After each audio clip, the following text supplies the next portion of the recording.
So, bonjour. Once again, for the participants online, so excuse us for this technical issue. So it happens sometimes. So it happened now, and now we can restart actually this introduction, just sum up shortly the previously said some thoughts. So it is a really great pleasure and honor to welcome you all online as well, of course, to this first annual forum meeting organized by the Michael Culture Association as part of the network support provided by the Creative Europe program. Now I hear it. Yes, it is. So my name is Julia Katona. I am the current president of the MCA from Budapest, Hungary, working in the Museum of Applied Arts and the Hungarian University of Fine Arts. So at this event, so we have altogether 183 registered participants. It is a very, very nice number. So including more than 80 people here in person and around 100 people online, hopefully, from Europe and beyond. So thank you for your interest and participation. So these participants come from a diversity of domains, from the GLAM institutions, the research and educational field, the technology sector, and the creative industry, and non-profit organizations and businesses as well. Firstly, I would like to thank the European Commission for supporting our activities and especially this event. And I would also like to express my gratitude to the French Ministry of Culture and the Media Library of the Paris Philharmonic for their valuable support. For those who know us only from our historic role as one of the core partners of the Europeana initiative, we are the trusted aggregator for museum collections and are currently members of the Europeana Initiative Steering Group. And for those who know us via our other activities, such as supporting DCH communities, advocacy activities, and engagement in European initiatives.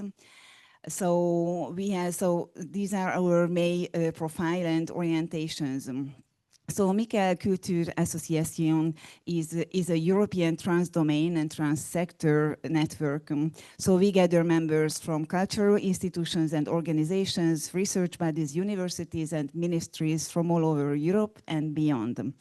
So we were in the middle of introducing our team and the presidium. So we have already done one half of the introduction session. And now we are in the middle of introducing the presidium. And I've already introduced Marie-Véronique Leroi as the vice president of the association on behalf of the French Ministry of Culture.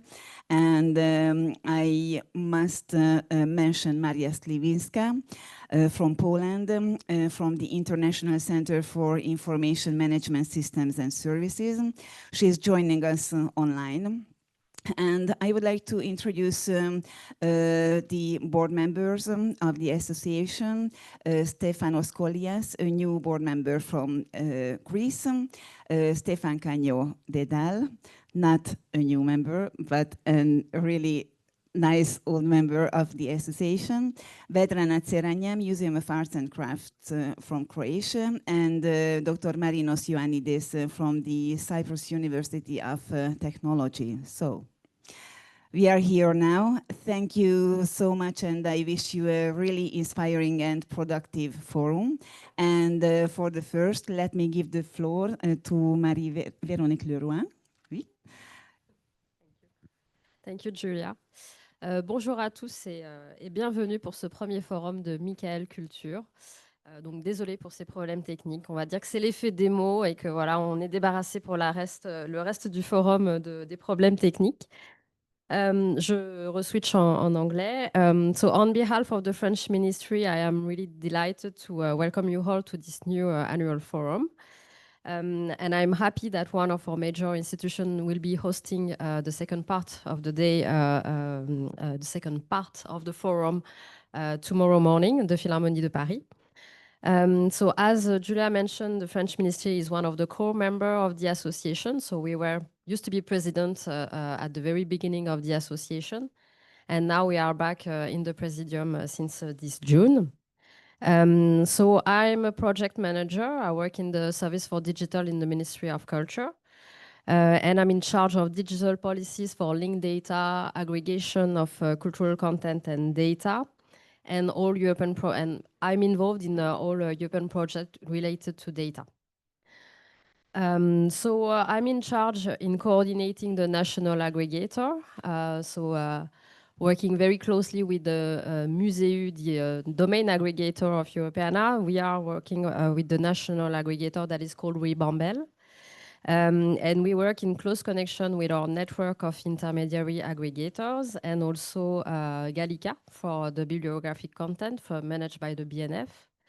And France Archive, which is the aggregator for archival content managed by the service, interministerial service for Archives de France. So I was the former chair of the European Aggregators Forum, still working closely in this instance, and I'm also representing the French Ministry. Okay, stay. And I'm Marco Fiore. I'm a medium short guy with glasses, and I am bald, as you can see. What is today? Today, Corinne, she will explain about the red threads going through today. But of course, we have to have some ground rules and some rules for respecting the audience online and in presence. So housekeeping, listen and speak with respect. Then online, if you're online and you're not talking and you can listen, you can hear us, mute your microphone. Then the chat also is there for you if you want to interact. We're going to have someone that takes the questions and the interaction from online. And then follow my instructions, of course. I'm gonna lead you today. I'm also the guardian of timing. I know we're already late, but I'm gonna try to keep it short. I have signals for the speakers, 1 minute, 5 minutes remaining for your speech. So keep an eye on me during the whole speeches. And then we have recording of the forum. So online, if you don't want to get into the recording, please shut off your camera. And also the badges that are also for the online participation, meaning if you're online, put your name, your institution, so everyone knows who you are and where are you from. And the badges, the concrete badges that you have on you, these go back to you at the end of the 2 days. So if you're staying with us also tomorrow, you're gonna keep it and give it back tomorrow so that we can reuse the plastic in them. Okay, so I think that now I'll leave the floor to Corinne, who is going to be very short, but also to explain you everything. Thank you, Corinne. Thank you very much, Corinne. So now you can have a seat, and we're going directly into what is going to be our forum, mainly about conversation and dialogues. In the next slide, I think that we have already the names of our next speakers, so I invite them to come here so that I can present you. I will be very brief, so I have to shorten up a bit your biography, but it's nice and we are very grateful that you're here because today we have a first conversation over inclusion. It's about you, you're gonna have a dialogue, and I know that you have something prepared for us. So we have Sophia Alexandersson, is the Chief Executive and Artistic Director of ShareMusic and Performing Arts, Swedish Knowledge Center for Artistic Development and Inclusion.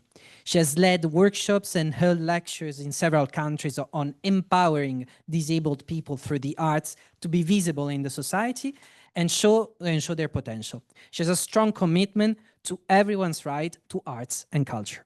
And so she is a partner in ShareMusic. She's a partner of the Horizon Cooperation Project MusIT. Then we have Stéphane Grosclaude, who works at the interface of artistic and cultural networks and practices, promoting the recognitions of skills, both amateur and professional, and cooperation and cooperation, specifically as administrator of the National Music and Disability Network. He also teaches European project development at INSEAM and CNAM, and is also a singer in Paris Orchestra Choir. So I'll leave you the microphones. You can, both of you can take a microphone. I will put you some water so that while you're talking, you can also drink. And thank you very much for animating this session. Well, thank you for the invitation. Can you hear us? All right. First of all, I would like to say that I'm not very comfortable with the term of inclusion, and I prefer this incredible English word, reaching out to differences and diversity. And regarding to disability, which is actually my occupation, my function, I would like to consider that up to 30% of the population is facing disability regarding to what we consider as disability, that 80% of disability is not visible, and 85% of disability occur during the life. So there are, to me, a specific requirement, such as, of course, gender balance, which is now a must in all the public funding, at least in France, but also requirement regarding disability, like for this event, having sign language, transcription of audio, and all the minimum that most of people can reach and be comfortable in these venues. Wow. Let's see. Well, here we are, a conversation around inclusion, and where shall we start? And we thought maybe we should start on a kind of a personal level. What is our driving force? Why are we into inclusion? What can we share with you today? So shall I start? Oh, this is good. I guess the word inclusion has kind of changed during the years. I've been working in this field for more than 20 years. And when we started, maybe I should say first, my background is as a musician. And when I came into working within what I today describe as inclusion and disability field, I didn't really like using the word inclusion, because then it was very much distinct into inclusion only covering disability or one specific area. But the turning point, that was 2015. What happened 2015? The Agenda 2030 came. And then suddenly, the whole kind of wording around this changed, because then we started to talk about inclusion for societal development. And then, bam, something happened. So I guess the work we are doing at ShareMusic and Performing Arts, which is really about enhancing the possibilities for disabled and non-disabled people to actually do the arts, have increased. And we have kind of really worked on this now in this way. What is your personal driving force? My personal driving force is how to experience disability. I mean, we all have representations, and the question for me is how to go through boundaries, to understand each other, to reach people, to have practice and conversation together. And this is not possible if we just have a face-to-face conversation without a dialogue, like we have here. No, and I guess we really want to have everyone being part of that dialogue. And I guess also one aspect which has been so very clear in our work has been the human rights-based approach. Of course, because we're working with disability issues, we want to really work with the kind of convention and what does that mean. But for me, also being an artistic director, it's about what happens to the arts. What happens to the arts when we expand and talk about inclusion. And that is maybe the real driving force, that we haven't seen all the art we can get. We haven't explored everything. It's still so very much work we can do if we're opening up in new ways of thinking of inclusion. And I'm really fascinated that there is such an organization as yours here in France, which is like really trying to work with music and inclusion and disability in focus. Yes, this is really our way of working, which is doing with disabled people and let them be part of the organization, of the decision making, of the organization, the activities, and together with non-disabled people. This is the only way we can go further, I think. So what is your, like, why, if you would describe inclusion in your work, what would that mean? It would mean, referring to Joël Zask, a sociologist in France, being careful that anyone can bring something in the community, can take something from the community, which is different to being part of, and giving something to the community. These are the three elements that can help anyone to be responsible, engaged, and get knowledge, finally. Yeah, and in this forum, we're going to talk about cultural heritage. Mhm. And we are, in preparation for this, we've been talking about what does that mean? And for me, as a musician, I realized when we started work in our Horizon project that I had not really been thinking of music as cultural heritage. Because it's so very easy, we only think about archive, we think about something from the very past, even though, of course, I know it's cultural heritage, but we kind of tend to forget that. And we also tend to forget what is born digital. What is born digital today is actually going to be our cultural heritage tomorrow. And in the News IT project, which has been mentioned here, which is a project also around really making the arts possible for everyone, also in a multisensory way, we have been addressing this in such a new ways, which I have not really been thinking of. So that's something I think really to think about. Who decides what is cultural heritage? Who has got the ownership of that one? And what does that mean when we talk about inclusion? What is your take on cultural heritage? Oh, I don't know what it is exactly. I'm coming from the performing arts, so it's a bit another sector, and that's also a problem to be so specific in between the sectors. However, in each sector, practice, area, social, professional, or others, we all deal with skills. And the question for me is, in which way skills from the past cultural heritage become and stay still for the future cultural heritage? What are the requirements between the different generations and the visions about cultural heritage? I guess I should share a little bit about what we are doing, how our take and approach on that. So let's share a little bit about the remote performance platform we have been developing in the Youth IT project. So this is really about, I would say, both the past and the future. So this is about what happens if you really would like to have musicians in different places playing together, but also communicating and sharing their emotions. What happens then? We are all here in the same room, and we communicate here in various ways. Our bodies are sending lots of messages, but in the digital room, we cannot get anything from our digital audience right now. But what we have been developing is really a way where you can have people in different locations, and you can have different sensors where you actually connect people so you can communicate, which also opens up for people who might not be able to communicate like verbally.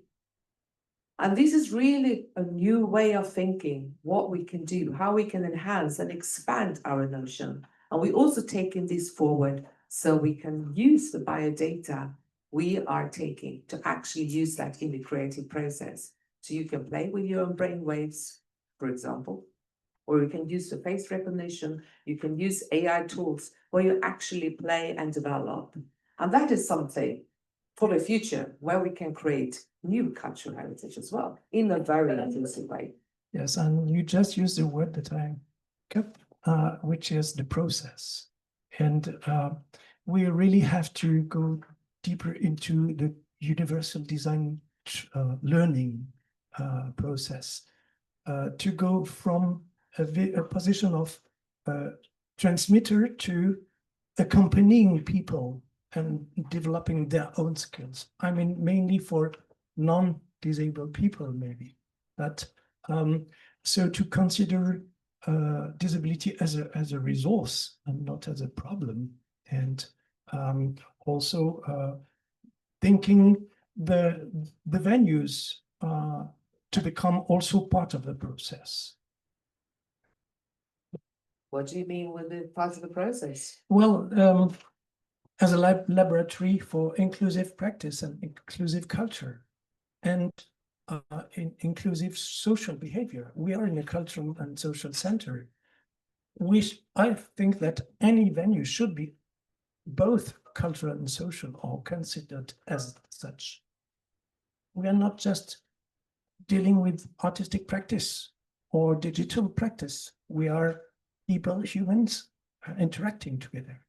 And I guess that's when you really come into also what type of inclusive practices do we have? And a lot of the work we are doing at ShareMusic is really about developing artistic new ways of working in a very inclusive way. So how can you do that? Well, I would say co-creation is another way when we also talk about universal design. So our participatory co-creative practices has really been a method we can develop on so many different layers, really. And we are often involving a lot of people, composers, choreographers, and it comes to really interesting things about who's got the ownership of something, a work, when you actually work together. And I think here is really a lot about the future of finding these ways of doing things together. Yeah, and you produce a wonderful guide about the process of co-creation, collective creation. Really, it was really interesting to me to go through this. And it inspired me the question of breathing, which is for a singer very important, but also for any musician. I see often orchestras where I see people practicing, but I don't see them breathing. And this is also a question, philosophic question in how do we breathe together, practicing music and behaving. And so, yeah.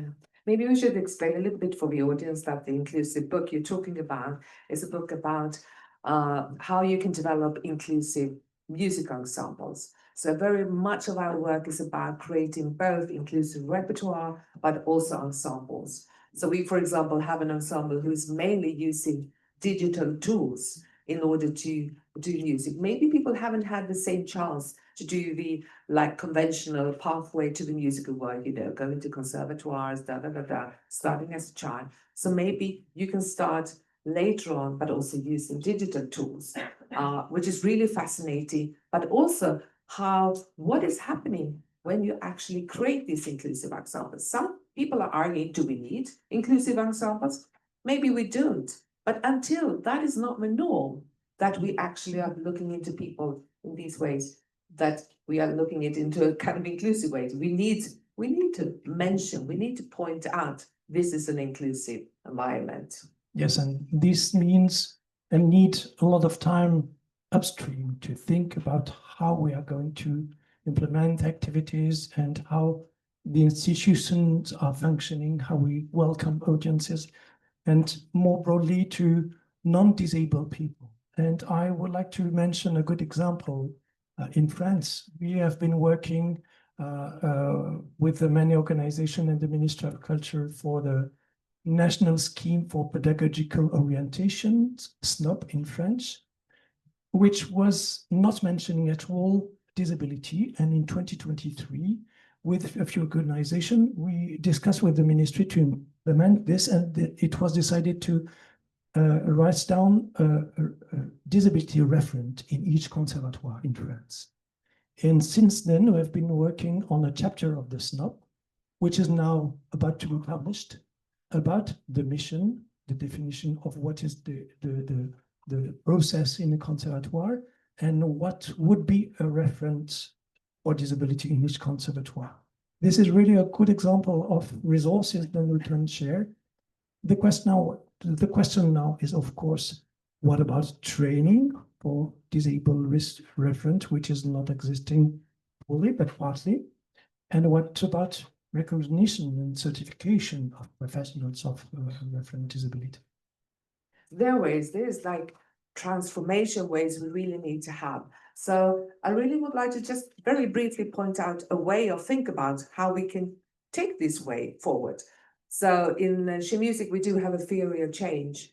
So for example, our goal is an equal stage performing arts, and it needs to start with really attention, drawing attention. We use the performances for that. And then you need to create an awareness and engage people in order to actually change the norms and address that. And that kind of road trip, I think, is something really, really important to actually know and to see how you can achieve these kind of things. So what do we need to actually create this kind of really inclusive environment? I guess that is one question we would like to give out to you here for these 2 days. To me, it's the question of governance. How do we change our mind, our institutions, and our policies to think about the way all kind of people, citizens can be represented? Not only having participatory budget, but thinking the participatory budget with the citizens. Not only having a disabled process for participation, but inviting disabled people being part of the thinking of the description and the criteria of this process. Maybe we should stop there. So thank you very much for listening.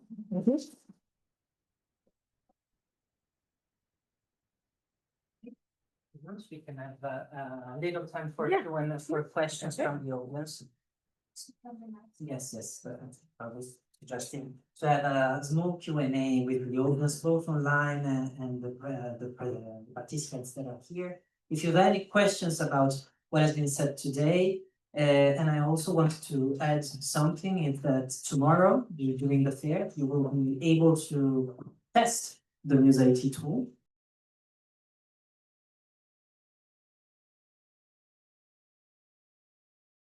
Okay. So for those in Paris, you will have this chance. Do we have any question from the room that wants to build what has been said? I think it was really interesting how you were delving into the concept of governance. I think it's really crucial, especially when we are talking about policies in general. It's really, we really need to stick to this point. Anyone from the room? Anyone in the chat online? No. So maybe just one more comment. I've been really impressed and working hard in EU applications, because recently it has been increasing in terms of criteria about inclusion, and it's really helpful for me to do this work and to think differently about how to be more inclusive. Also, Great. Thank you very much. thank you. Okay, thank you. And social sustainability and sustainability in general is a huge topic. And of course, this is one side of it. I think we can delve also with, especially with the next slide, if someone can change the slide. We have the name of the next speakers, and we have another dialogue. We have another dialogue this time about sustainability. Evangelia is coming on stage, and then we have Slava online. So this is the final test. If this works, everything works. We're ready. So let me open your biography, and then we can start.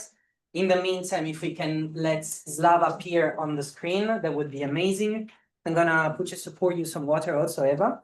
I'm gonna stay with you on the here, so you're not alone. Okay.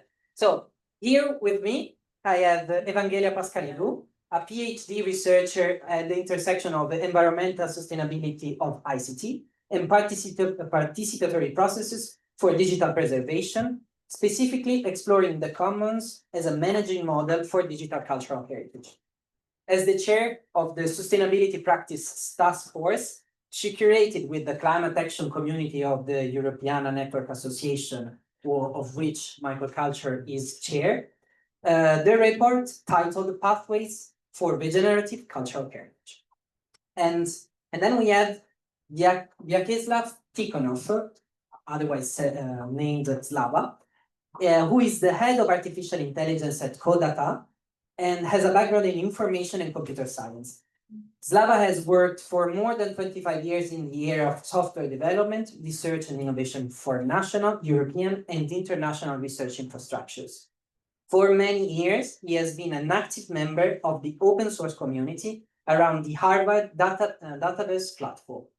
And he's also from the Muse Cooperation project, so another face from this project. And if we can start the conversation, I think that would be awesome. Yes, Slava, try to speak. Can you hear me? Hi, show everyone. yourself. Give us a sign of life. Can you hear me? He's talking, but we cannot hear him. That's a pity. I would very much like Sophia's tool for the interaction, like enhancing the interaction right now. Yes. And now can you hear me?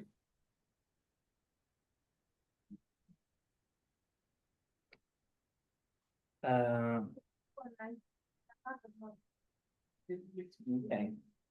People can hear me. They can hear you from the computer far away, but you can hear us, Slava. Yeah, I can hear you. Yes. Okay. So should I chat? Put something in chat?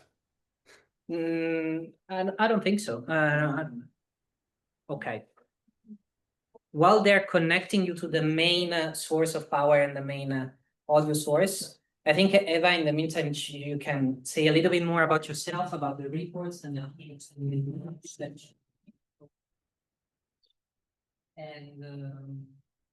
and then So hello everyone in the room and online. Thank you very much for having me here, like in physical presence.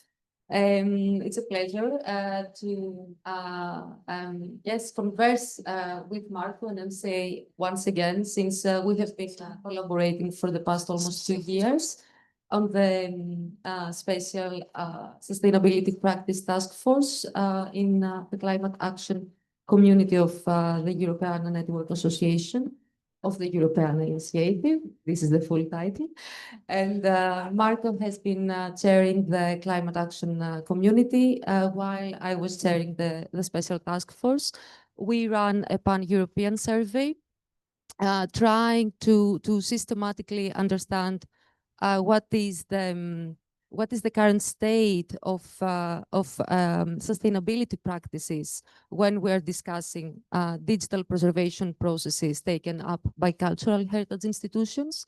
And it's more, it's not like the survey revealed something that we didn't know, that there are no, essentially, to sum it up, there are no concrete strategies right now taken up in cultural heritage institutions, and that there is quite of a gap, or a knowledge and skills gap.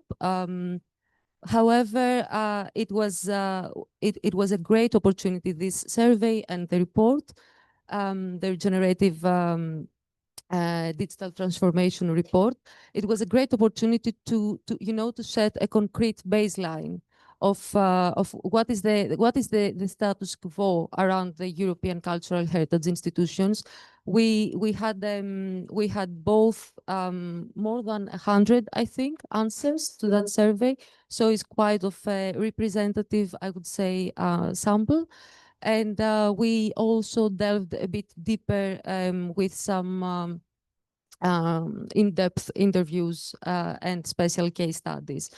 And it's really on the good news, most of the organizations, around 81% of the organizations responded to the survey, are acknowledging environmental sustainability in their digital processes as an important topic. However, only 40% are, formally committed to it on their strategies, and only 14% are actually, following up their digital carbon footprint. So we are coming to this question: why this is not happening? Is it a matter of communication along the many different professionals involved on the various stages of digital preservation? Is it a lack of legislative frameworks, starting from an EU level to a national or even an organizational one?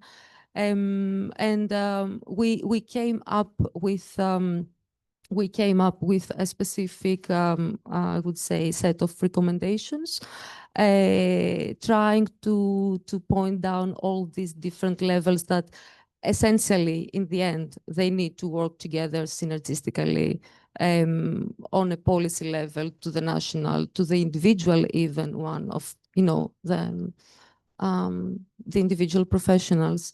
I don't know how. Lava is online now. And I think that's we also has a starting question for this conversation. And then Lava, you can while you start the answering to this question, you can also try to present a bit what you're doing. And it was a very large question, but it was in a way for me provocative. It was what is sustainable data? And so the sustainable cultural heritage data is a very large question, and per se it doesn't mean anything, and it's up to us to give it a meaning. So Slava, what do you think about this? And then I let you speak I let you have a dialogue with Evangelia.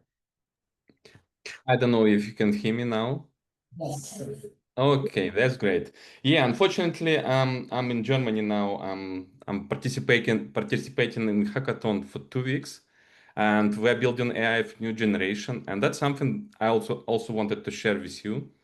So I have completely different angle, and I see sustainability, in relation with AI, with artificial intelligence that can help us also to sustain our society.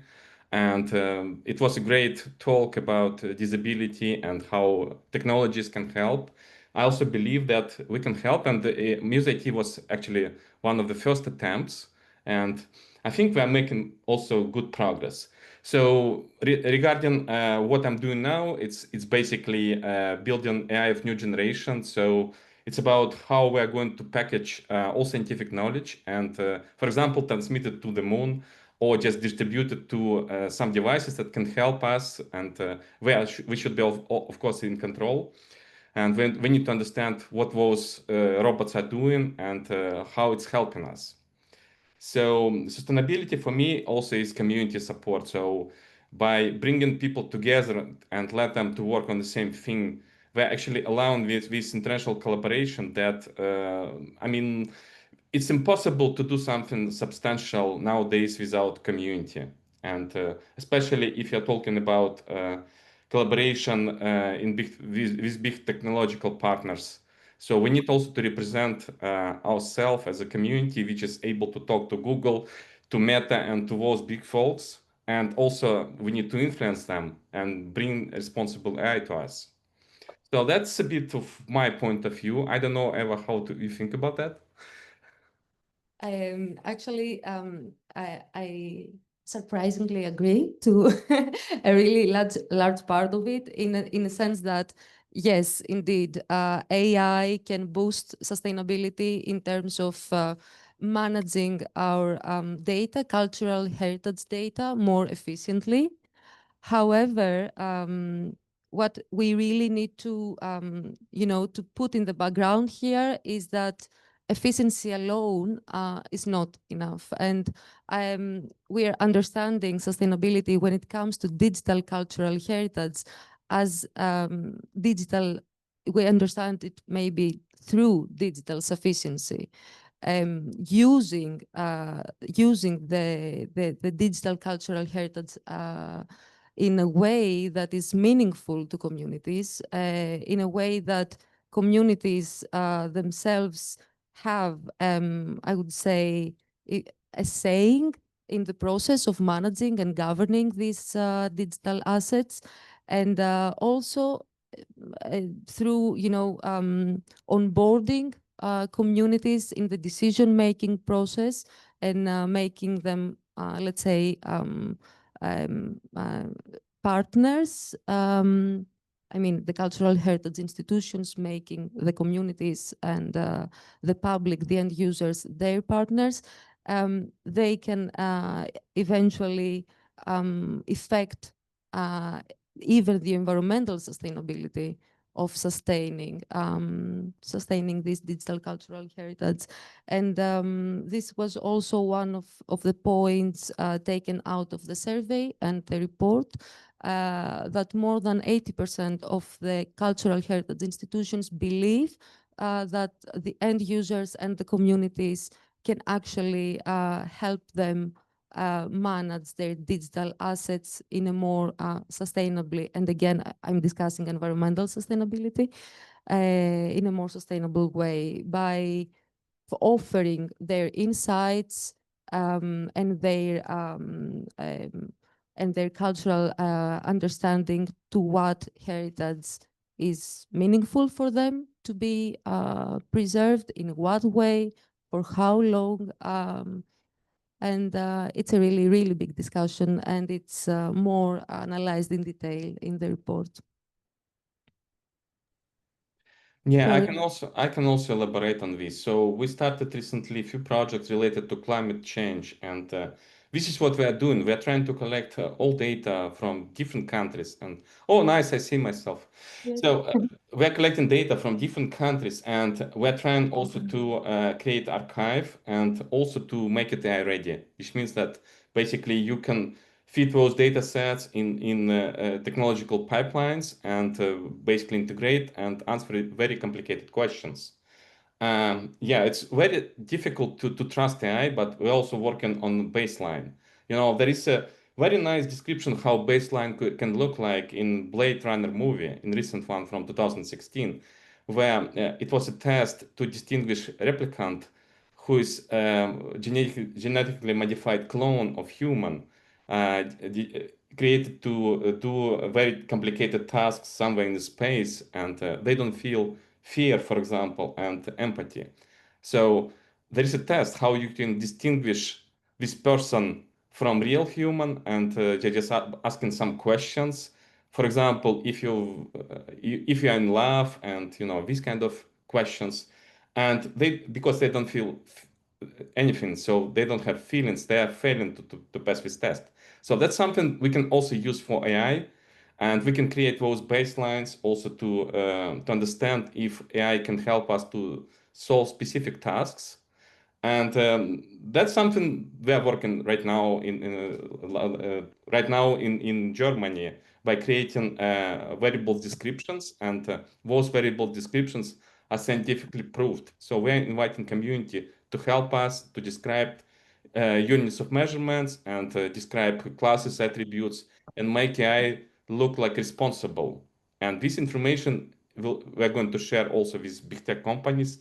So we're inviting all players, all partners from the community, from scientific community, also from industry, to work together on this. And I forgot to mention, I'm also a co-author of Croissant for machine learning standard. And this is kind of new standard that allows to integrate knowledge on a new level. So you can get like geospatial layers, you can get also time layers. And that's something that can change the picture completely, because AI can become responsible. Eva, how you feel about this? Actually, I was wondering whether you think in AI can even be used in as a mediator, I would say, for not only communities to better manage their own data, but even professionals to communicate. Professionals, I mean, within the field of digital cultural heritage, to communicate and understand each other in a better way through, enhancing their interdisciplinary collaboration.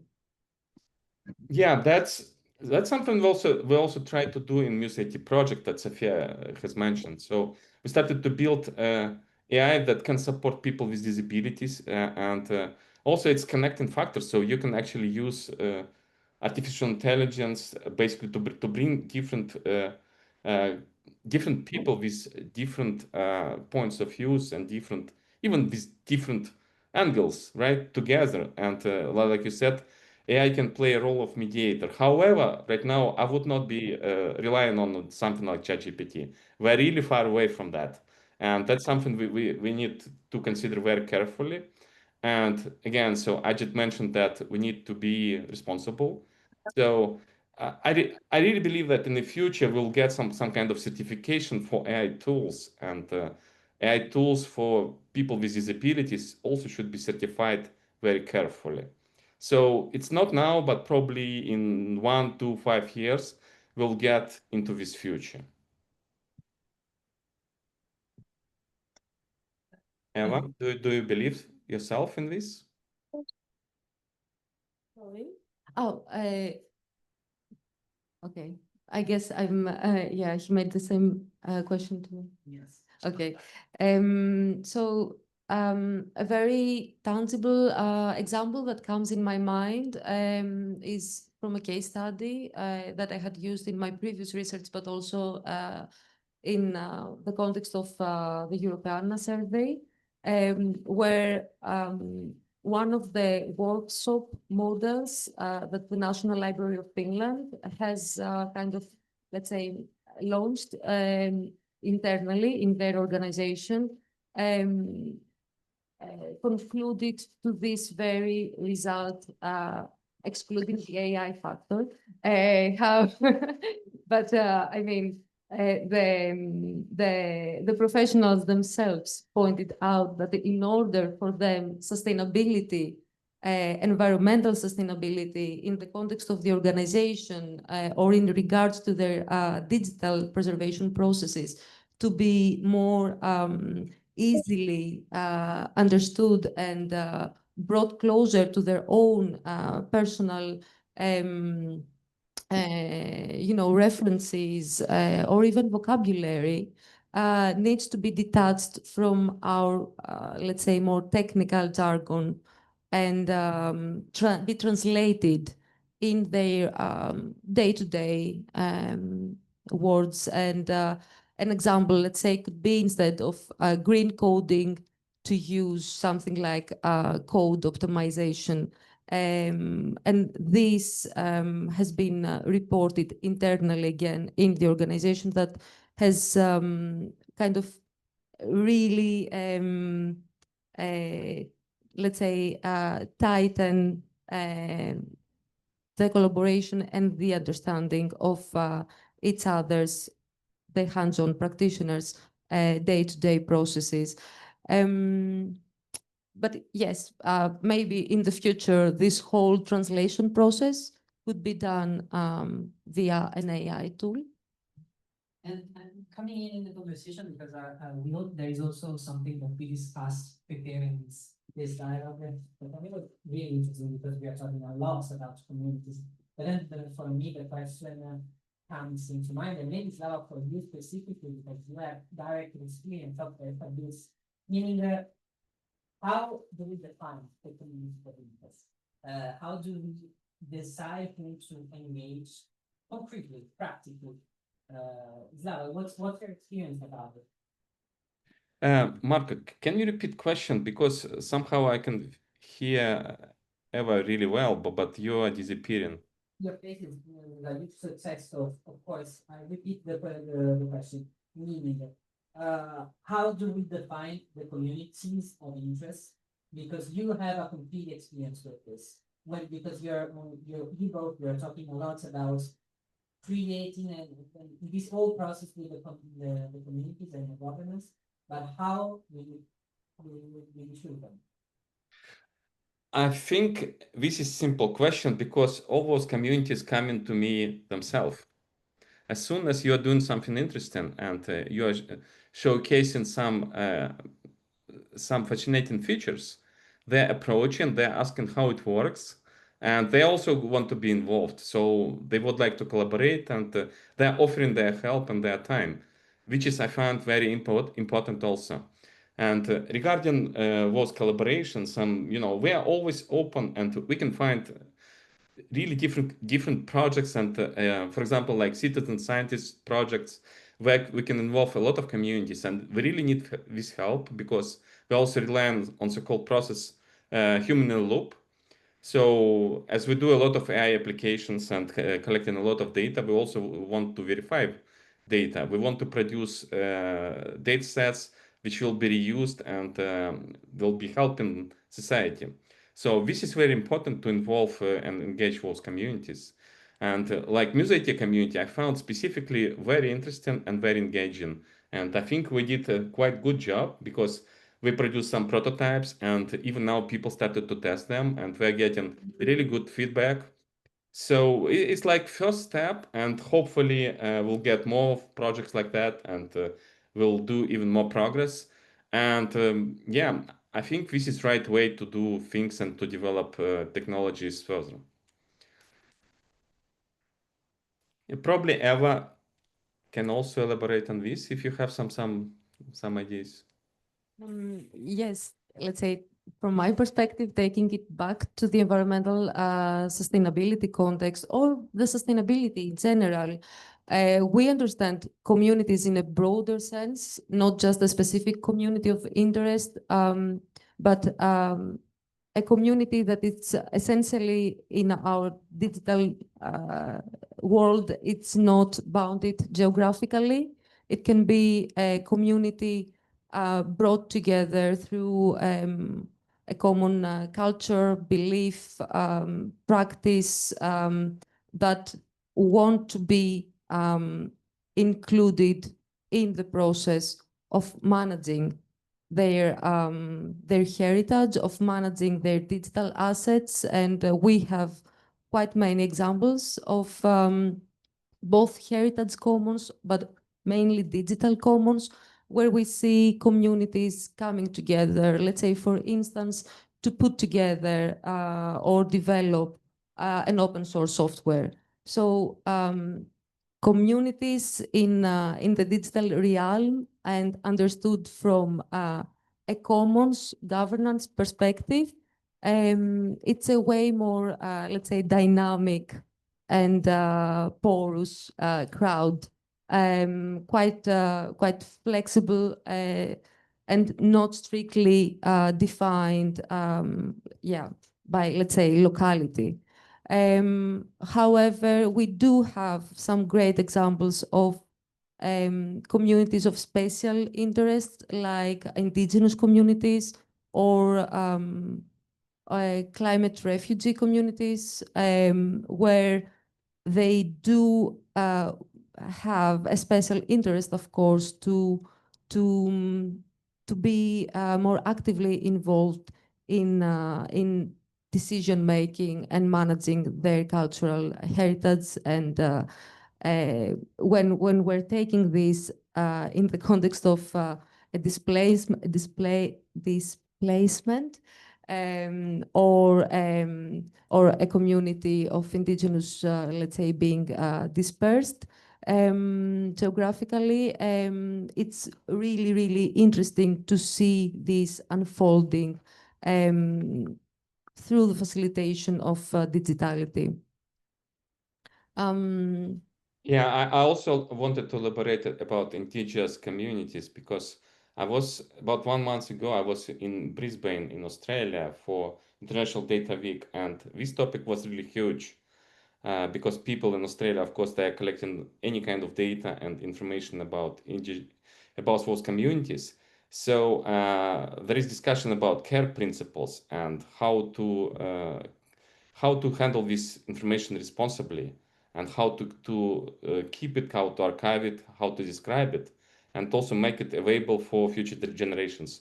So this is really important topic, and this is what we have to think, because for our community, for our generation, it's also very important to get things stored right, because with this artificial intelligence and this kind of technologies, you can fake it, which is what we don't want, obviously. Yeah, okay.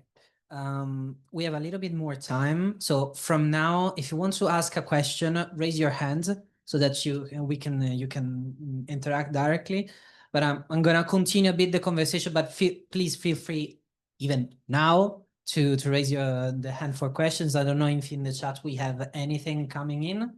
But I know while I was introducing you, Eva, we were talking about commons, and this idea of heritage data as commons. I think that it is very interesting, and especially when we are talking about communities, to explain what we mean by that, and now it impacts the whole environmental sustainability conversation in the data universe. Actually, the commons concept is usually prefaced by the tragedy of the commons, that it's a very well-known concept in environmental sustainability sciences or environmental economics, where essentially a pool of resources is managed or governed by a specific community of interest. To take this concept into heritage, we have a few examples when it comes to especially archaeological sites or tangible heritage, or we do also have examples when it comes to digital commons, like we mentioned Wikimedia or Wikicommons, or open source software. However, we haven't really, it hasn't really been researched if we can govern digital cultural heritage as a commons. And by that, we mean digitalized, either digitally born or digitalized cultural heritage, both tangible and intangible, by a community as we defined it before of interest, that can be either a local community or a more globally understood community. And these communities are managing these digital cultural heritage resources, and they are governed by shared rules and shared responsibility. So the communities are trying to manage these resources in the best way possible in order to increase the, let's say, the value for the community itself. So it's a way to rethink digital cultural heritage and its management by cultural heritage institutions in a more collaborative and sustainable and in a more than human stewardship of these shared heritage resources, because we are kind of moving ourselves from a human-centered or anthropocentric way of managing heritage to an ecocentric one, since all this discussion is happening in the era of the climate crisis. So yes, it's it's left to see how. I mean, of course, the theoretical research will go, but in terms of tangible case studies as well, it would be super interesting to see if such a model of commons could actually work for digital cultural heritage. I don't know if Slava wants to add something. Yeah, I see that connection goes down. Can you still hear me? Yes. Yes, okay, that's great. So for me, commons is quite difficult topic. And first of all, it's about multilinguality, and I think about data sovereignty. Those things are very important, extremely important. And I can give you examples. So I used to work in archive in Netherlands, and we had digital archive that allows to basically to find any information about archaeological excavations. So if there are some excavations happening, there is obligation basically to describe everything and put it in archive. So we built artificial intelligence that allows to ask questions from archive. So it's like you are talking to digital archivist. And because it's kind of getting all these data principles, data common principle, you can ask questions in French, in English, in Chinese, and it's been understood, and it knows how to communicate with archive, how to use search functionality and how to do interpretation, and is able to answer despite of all metadata and all data sets are being described in Dutch. So I really believe that by providing these kind of solutions and building these data commons further, we can actually get access to the information that we never got before, and we can answer really difficult questions with it. And of course, data sovereignty is very important topic as well, because we should not share data which are sensitive and should be protected. But at least we need to think about metadata, how to aggregate information, how to produce metadata which could be distributed, and they should follow data commons principles, and they should be available for society. Well, sometimes it should be not for free, but at least, we also need to involve big tech companies, industry, so they have to pay for this knowledge, because now they're just using us mostly. It's really, actually, yes, it's really important to include communities and for cultural heritage institutions to thrive, to make their work not about communities, but working with the communities themselves. And essentially, when we are thinking how cultural heritage institutions would like to see themselves, or what social role they want to play, cultural heritage institutions, as you said, they're not just silent repositories of artifacts, but they are, on the contrary, they are sustaining an active dialogue with society, with communities, with the end users, and in this way, they need to see themselves as active social stakeholders, taking this chance amidst all these current crises to reconfigure their role. Thank you very much. I think that's our time for this dialogue is finished.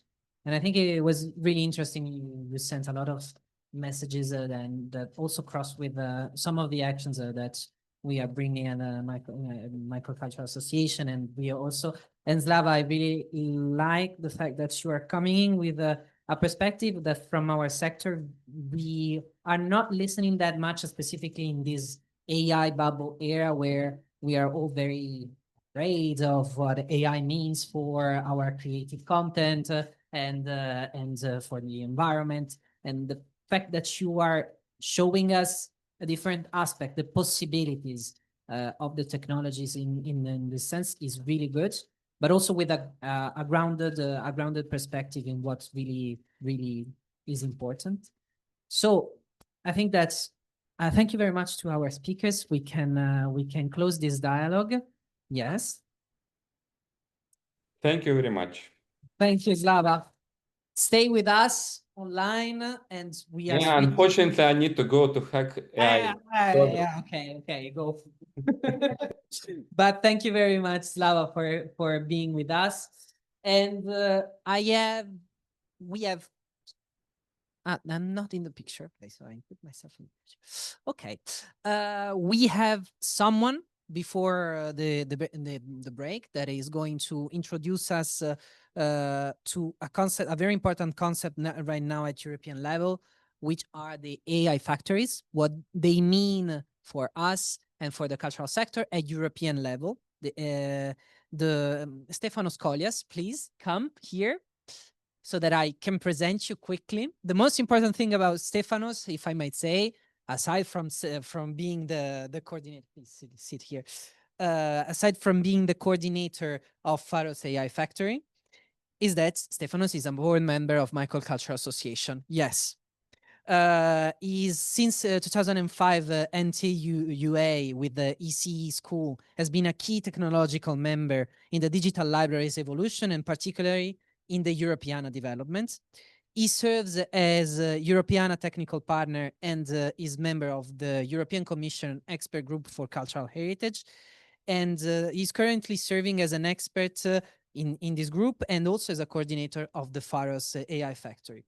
That is also, it's one of the AI factories that is focusing on LLMs and culture. So that's why it's really important to hear him and listen to what he has to say. So Stefanos, I think you have a bit of time to present and to show us your slides. Thank you very much. Okay. It's better this one, whatever you like. Okay, thank you very much. I'm great. It's great I'm here today. I have been involved. I have the honor to be involved in the Michael Cultural Association for a long time. We've been collaborating, but now I am also in the board. So it's really something that I would like to provide more information. So we started already to discuss about AI, artificial intelligence, and how this provide challenges for us, for the sector, and how both, I don't know, the member states, the creators, and each one of us can take advantage of this. Of course, taking into account the barriers that are there and we have to face. So today I would like just to start bringing this, continuing the discussion that started touching the AI field and the usage of AI in cultural heritage, and then give you what's happening at European level with respect to this new concept, instrument of AI factories, and how we can blend infrastructure, data, creativity models for producing new data and making Europe what it is now trying to be, like an AI continent. So if I may go ahead, I will stay here. We know that there is a lot of discussion the last couple of years on how AI can help the sector of cultural heritage. Probably some of them, there was an expert workshop in April on how AI can be used in the sector. There have been all the common European data space activities with Europeana. Very recently, we hear about the culture compass for Europe to be discussed and further. So I think the main questions that arise here, it is what are the most promising uses of AI in the cultural and creative sector, and what barriers and risks need to be addressed to support the development and implementation of these AI use cases. If you think of the new cultural heritage era powered by AI, I think the main issue is the potential uses, especially through Gen AI. It is the support of new generation of creators that come out today, now, and they can take advantage of all the knowledge that is there. Not only being able, as we did in the past, to access some data or to see how they are preserved, but also having everywhere interaction, everyday interaction with them, while some new development is created by them. So, you know, some of the fields that are mentioned in all these reports has been the music composition and production, where, of course, we know that new rhythms, new songs can be provided even solely by AI, and this is an issue which can be helpful, but of course, we have to face what that means. Restoration of cultural heritage, we know about this. Art using AI, for example, consider performing arts. And when you are you create a new environment, a new skin, and you would like to generate a specific inclusive environment, and then a new creator would say, okay, who do the best here? I know some, but if there is a system by you that can give you that can suggest to you ideas, then you can, based on these ideas, you could create better your own ideas. So this is something that is the assistive help we have from AI. We will have in every field, whether it is the art, it is curating museum and art exhibitions, where we can have creative empowerment the users and the visitors at even at a higher level than it has today.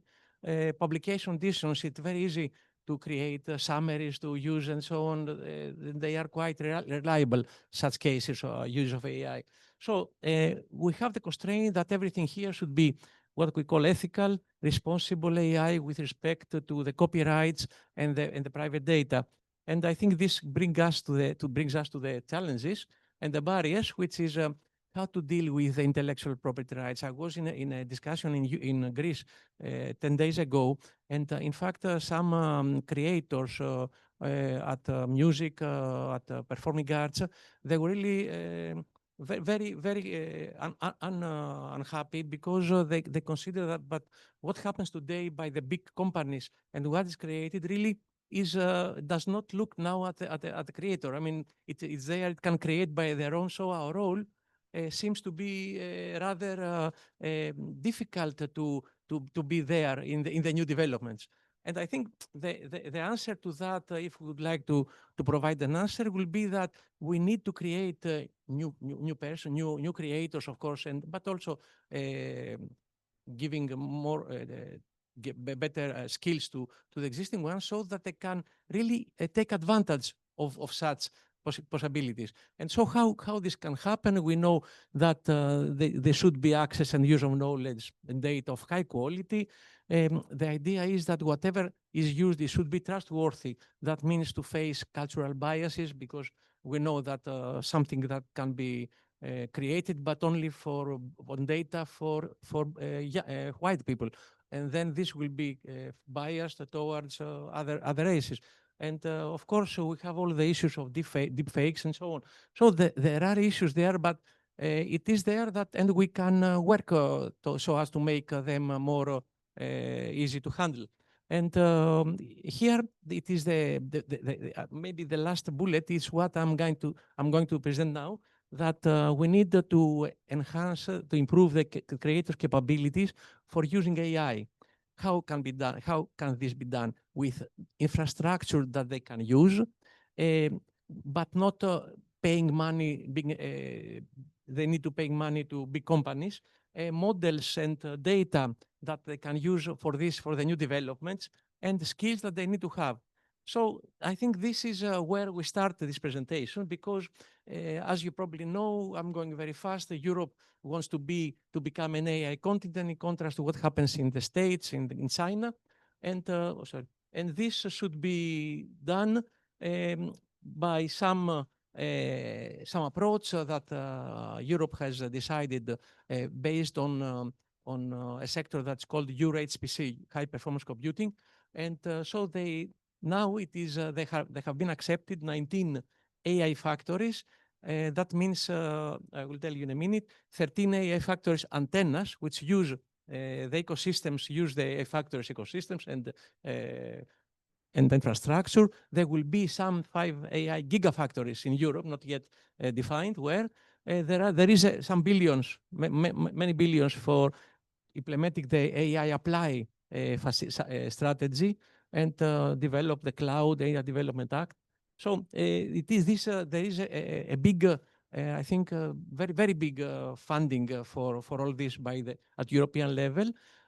We want to access high quality data for all, and this now they'll be creating some that are called data labs.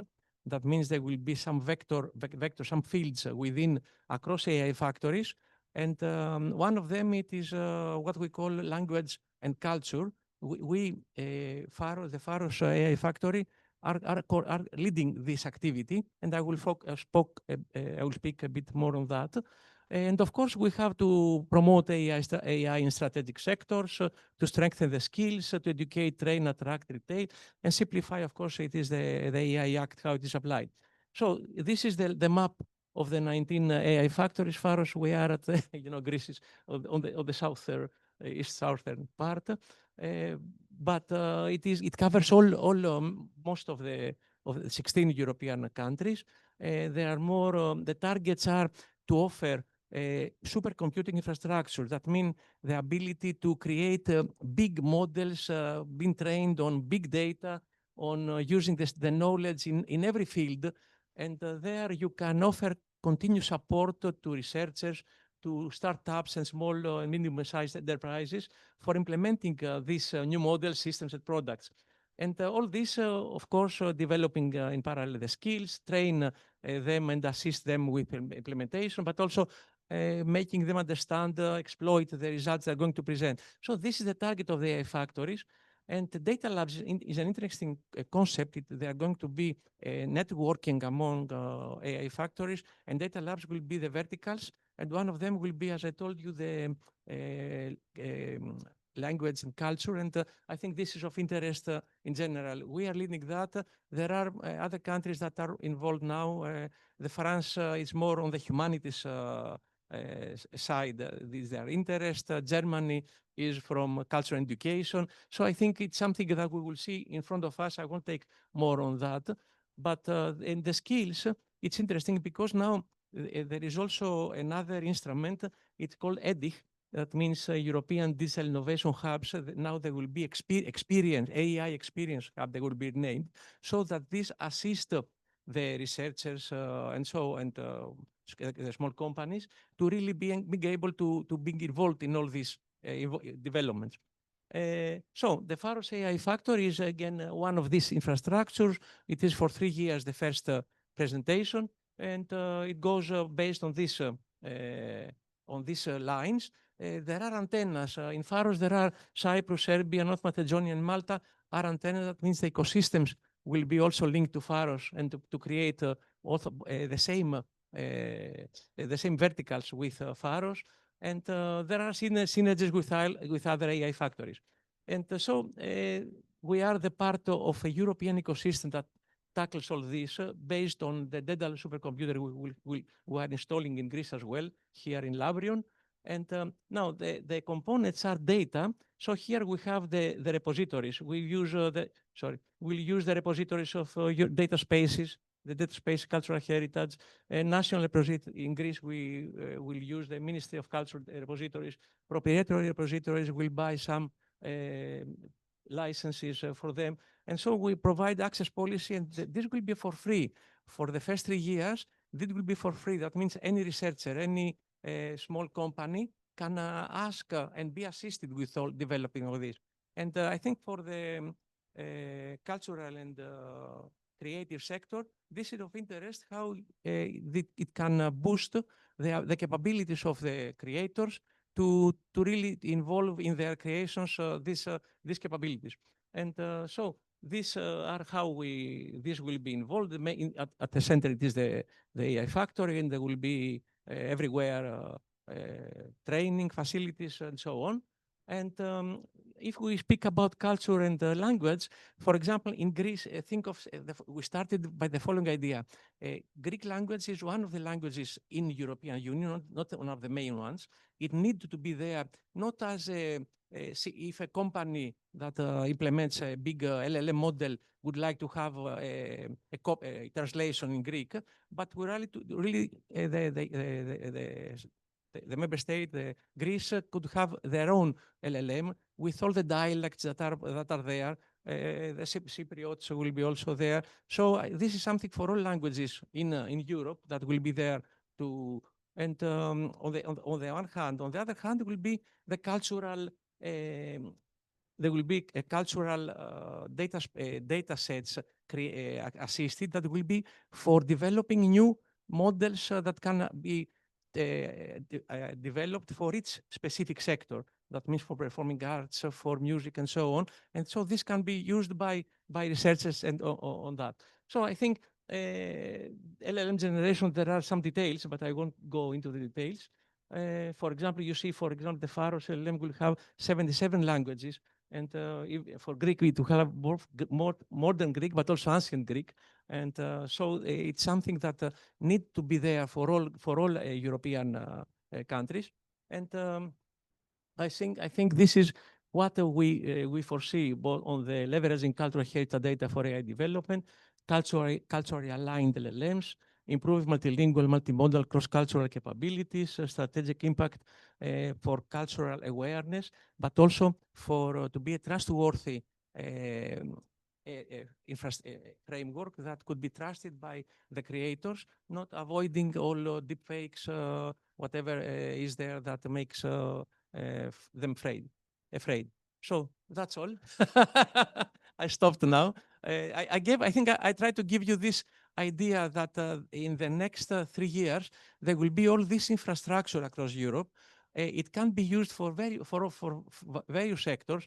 All researchers, whenever they are, they could ask, they could take advantage, they could access whichever AI factory they want, and take advantage of what is really there to help them. So I think this is something we need to take into account in what we will do in the next few years. Thank you very much.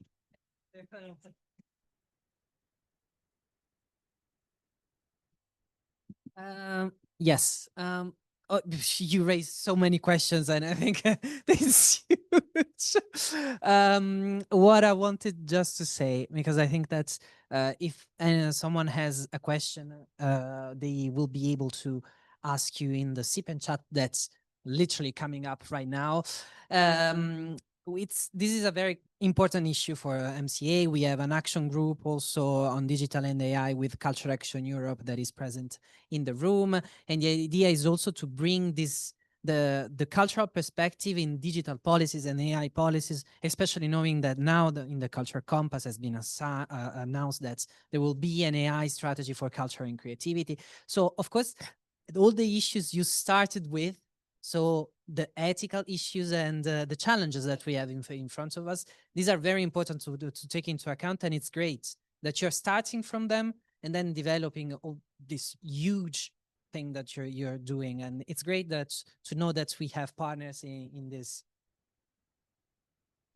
Yes, I think this is something that we will participate both at European level, but also at the member states level, and it will be possible to do a cross-cultural collaborations towards this. But we need to understand that we have now the capabilities also to use things that are not done, that are not made without us by some companies that look only for what they're going to get out of that, for the market share, and this I think is a better, I think, for Europe and for all of us. Yeah. Yes, thank you very much. Microphone. Thank you. Ah, there is a question. Sorry, Lorena. Yes, please. Wait, I'll bring you a microphone in the meantime.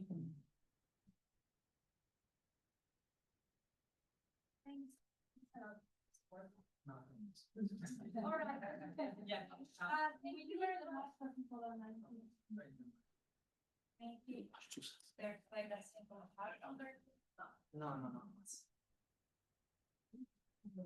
Yes, now it's working. Thanks a lot for this very interesting presentation. I'm Lorena Aldana from the Europeana Foundation, and we're very happy to be collaborating as the data space already with Pharos. And my question is, just yesterday, the European Commission announced the new data union strategy. There's a reference to cultural heritage as high value data. And as Marco said as well, the Culture Compass announced a new strategy in 2027. So it seems like we as cultural heritage sector are getting some visibility and recognition in terms of what our data can do for LLMs. And my question is, how can we, because there are, of course, AI factories, AI antennas, data spaces. So it's such a complex ecosystem that can sometimes be fragmented. So how can we find better ways maybe to work together? For instance, there are other AI factories also focusing on culture. Are you also cooperating with them? And how can we, how can we really make the most of this policy momentum? Yeah. Not an easy question, I know. No. Thank you. Thank you very much. Yes, it's all this is there. And there is a new project that will be announced, but within the AI factories for creating a networking with verticals that I told you. They will be called data labs, and we think that one of the data lab we are leading that because we had it we were the first AI factory that included culture and LM there. Of course, for LMs, there are other activities in Europe.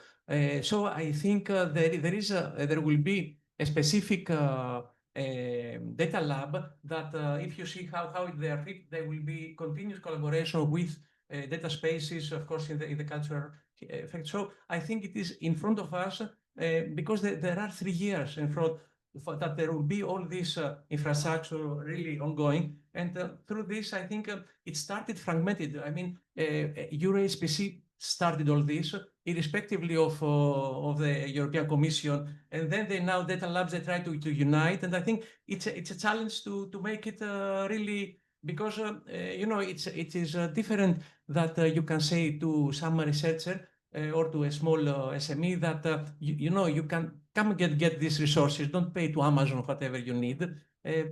Get this LLM that we create or you want to adapt for the specific performing ag sector and try to provide a better, to give you, to provide engaging scenarios, engaging environments in your performing.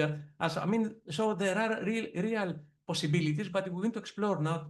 I mean, it's interesting that there is a lot of, you see, there are much funding is being done on that. And so we expect that next year we will see the first outcomes out of this.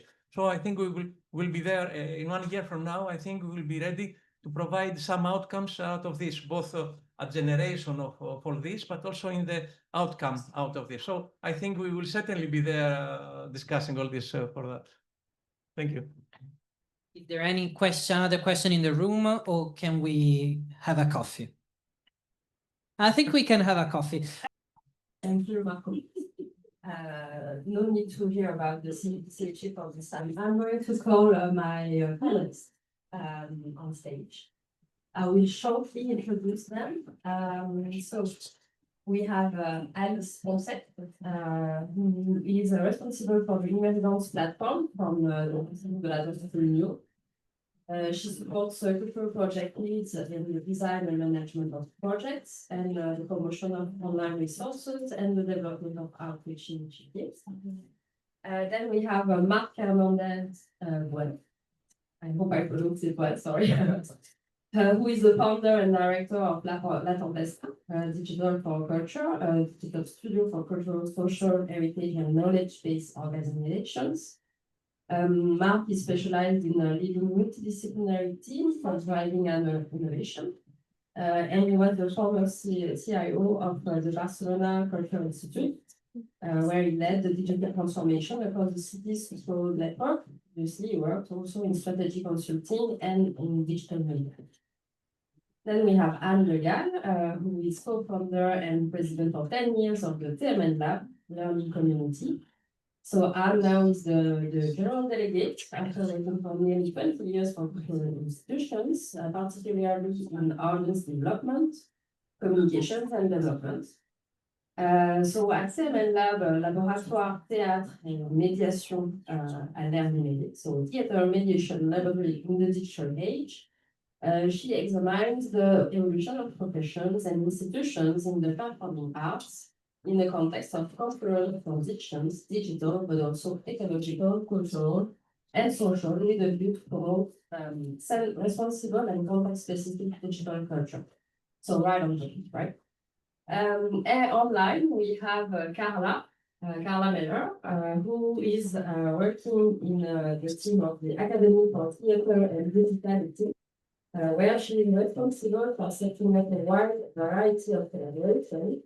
In this role, she brings her extensive experience in theatre management to network with the Academy in the global theatre landscape and connect innovative forward-looking projects. She also has many positions under the Theatre and in the artistic ability. Okay. Thank you everyone for having me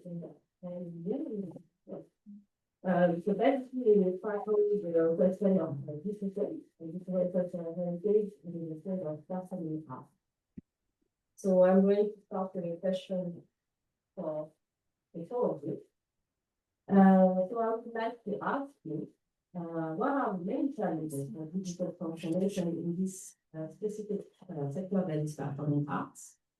And if you were to call these institutions artists for the opportunities of the digital sector, what would be your selling argument? So maybe I will start with Mark. Indeed, ladies first, but one minority. So.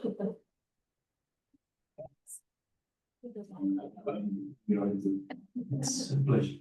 So, okay, I would say performing arts is an intangible fact at the end. So we deal with ephemeral, we deal with subtle, and it's an art that only makes sense when it's performed, played by someone, and it can be also repetitive, but it will never look exactly the same. So really, what I think is the biggest challenge is go beyond what is, for example, common in museum collections, where you have an object that never is. Well, you can preserve it, of course, you can install it, but it's not intended to change. Whereas we are dealing with a much different kind of cultural heritage in this sense. So having all these tools to being able to reach this subtle level where gesture, intention, timing, all of this is really possible to extract in an efficient way and not too human consuming. I would think it's most the biggest challenge that I think we are facing in data reuse at least, and it's something that also I think we are addressing and we are even addressing in the training project that we'll talk later. And the second one you were asking about, sorry? Selling arguments. Selling arguments. Well, I think all the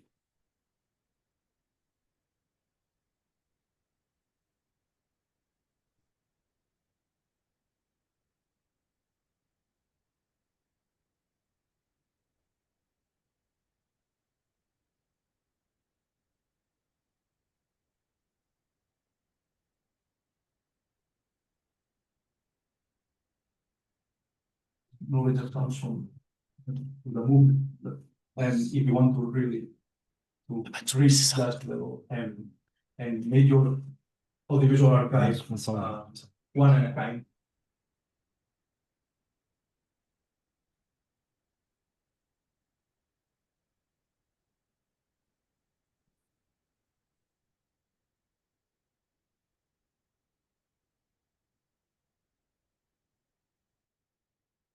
No, that's fine. So to start, I want to say that performing arts sector is far behind on these topics. It's reality, and we are starting from a very low baseline. So my first point would be for institutions, digital tools can make collaboration easier, save time and money, and help developing audience, of course. Today, information like archives, project files, videos, photos are not shared between departments in theater. This creates same request for the same document from a single contact person, and therefore the storage of the same document in several locations. It's a reality. And along the same lines, we can talk about CRM systems. Many theaters today use powerful CRM systems, but the data analysis takes time, and sometimes this analysis remains shared only within the departments directly concerned. So, however, this data could be valuable for audience development, artistic teams, and others. So lack of time, lack of training in data analysis limit the possibilities offered by these types of tools. So due to this lack of internal organization, there is also a real difficulty in sharing resources or ensuring interoperability between institutions. For audience, if I have selling points, I will say that we must take into account how digital affects the audience experience. Digital allows us to offer a 360 degrees approach. The spectator's journey doesn't begin or end in the theater. It starts beforehand and continues afterward with digital content that helps introduce them to a work or to an artist. And it's also allow us to suggest other cultural content based on what they liked or to push them into something new. And last but not least, for artists, with no surprise, I will focus on the dissemination of works. It breaks down boundaries, making works accessible beyond geographic or financial topics. Today, artists should think about the potential of digital at the moment they are creating, knowing that their piece can live on beyond the stage, on the internet, in media libraries, in museums, through digital formats. Digital doesn't replace live performance, I totally agree, but it prepares it, it extends it, and it gives some context. At Numéridance, we see it every day. A work that is shared, well described, and well documented circulates better, circulates more, and gets a second life.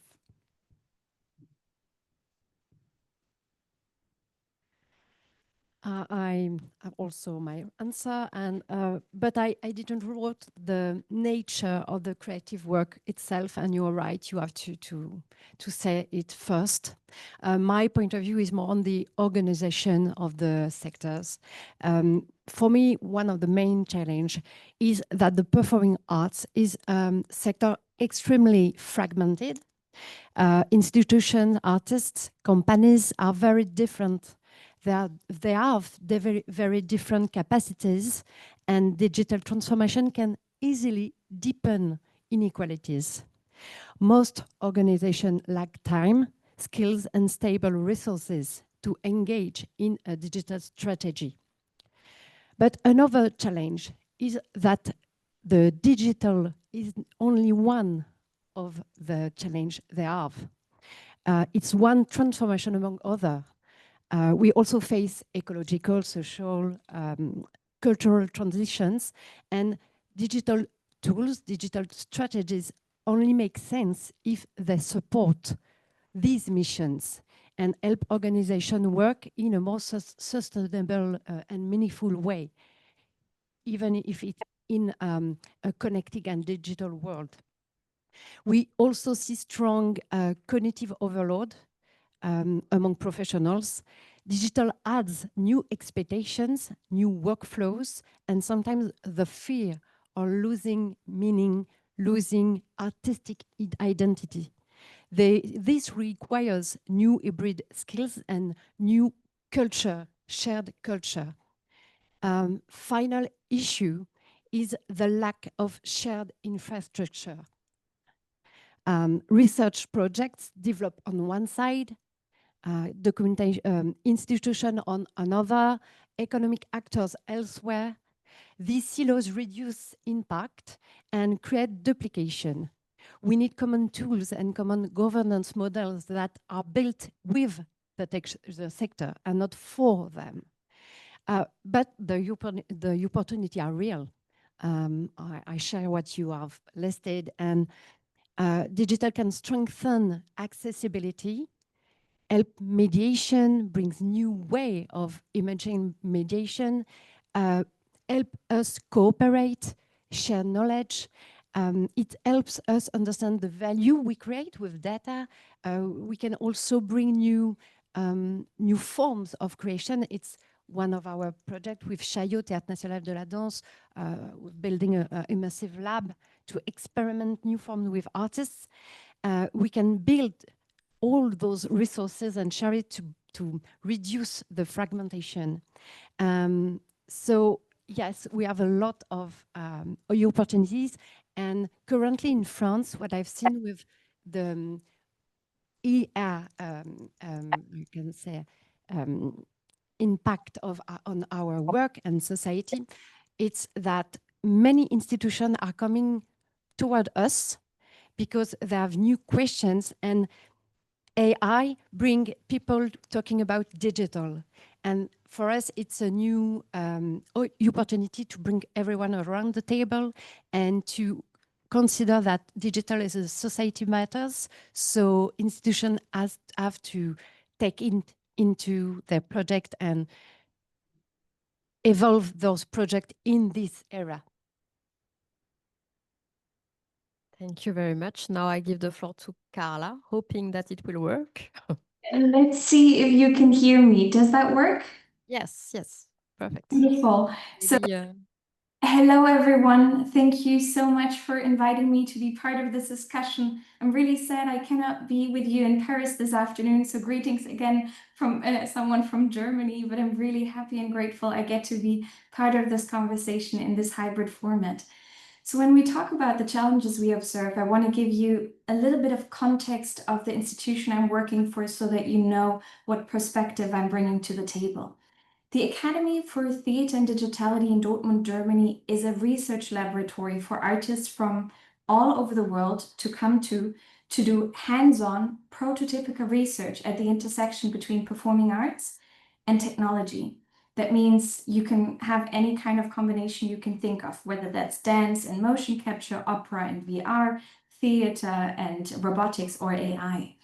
We are part of the city theatre, so part of the municipal structure of the Theatre Dortmund, but we are not a producing entity of the theatre. We are really a space for artists to come to do research. And that brings me or guides me to the challenges that I observe, at least in the German-speaking field and the European partners we work with in the hands-on experience of creating those performing arts pieces using technology in an artistic and meaningful way. There are many challenges we could be talking about, but I want to point out three. So number one is that having technology integrated in the artistic process, that really changes our structure of how we produce.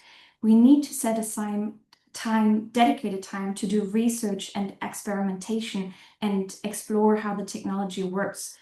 So this is very different from our classical traditional structures of how we produce. We need new timetables.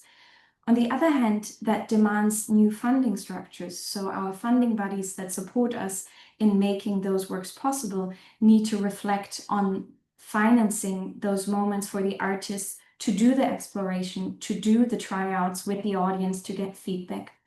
And then the third element that I see is important for the whole sector and the structure is we need places where artists can go to do that experimental phases.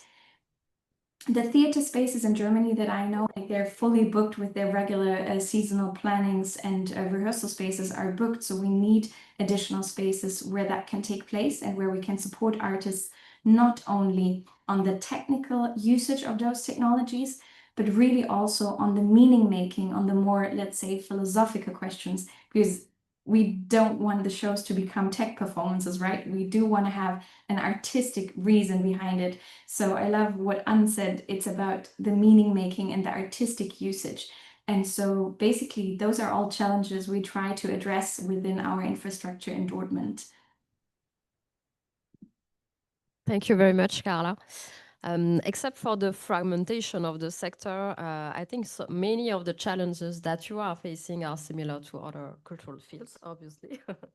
So, and I also hear the fact that there is a duplication of data and no sharing infrastructure.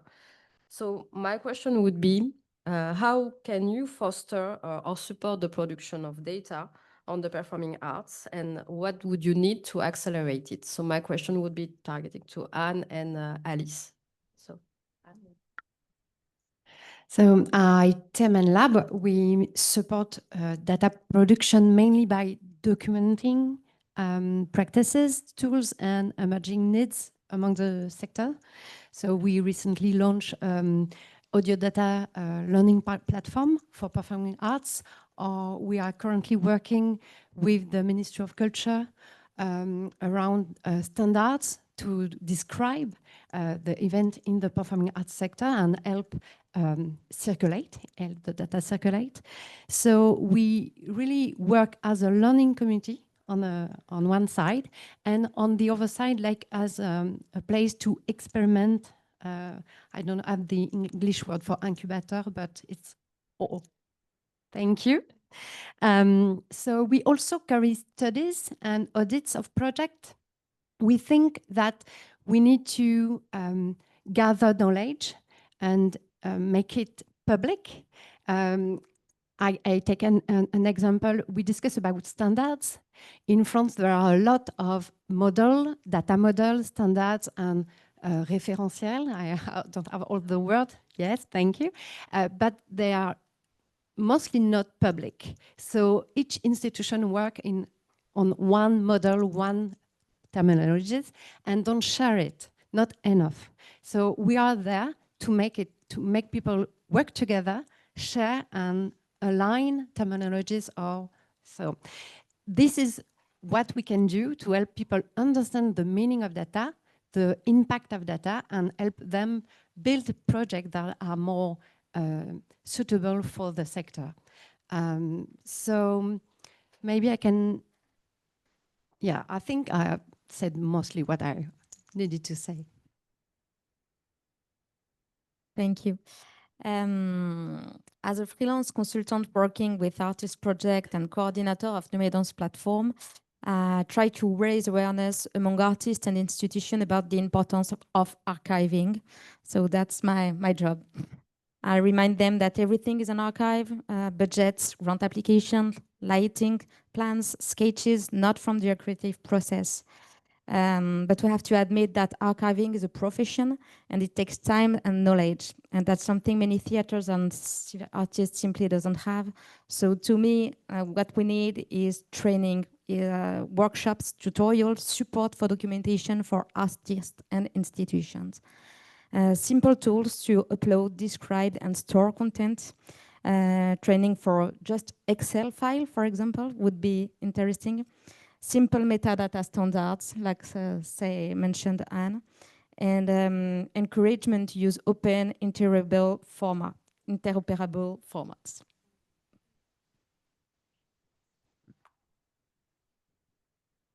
Maybe also we need to focus on the why of each project. And sometimes we work on the standards, the infrastructure, but we forgot why we are doing it.